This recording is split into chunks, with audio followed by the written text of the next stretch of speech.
Hi friends, जय जगन्नाथ। पुणी एक नुआ वीडियो आपण मानक स्वागत। आज भेंडी फ्राए कर रख देछि। मु भेंडी खट्टा टे करी सोरिष मसला करथिली ताको मु भलो भाबरे गोळे देछि। ताको टिके हळदी और लंका गुंड पके देछि। पकेटा भलो भाबरे हे साला परे एटी कट्टा हेतिबा टमाटो को पके देबी। आ जेहेतु मु भेंडी खट्टा करूछि एटी तेंतुली खट्टा को टिके नेछि पानी पके रखिछि। ताको अल्प टिके देबी खट्टा उस करिया पाए। एठी मु टमाटो को पके देछि भलो भाबरे एको टिके किछ ढांकी रखि देबी 5 रु 10 मिनिट जाय। भलो भाबरे हे साला परे मु ता देरो भेंडी को ऐड करबी। हम तेटी मोर पूरा मसला पूरा रेडी। तो मसला रेडी है मुझे भेंडी को ऐड कर देली।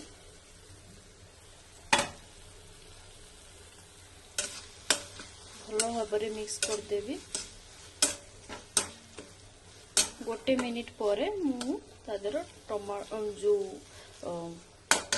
मिनिट परे एटा हे साला परे मसला टिके ता भीतर जाई साला परे मु एटी खट्टा को टिके ऐड कर देबी। खट्टा पानी को देली। देखो धनिया पत्र टिके ऐड कर देली।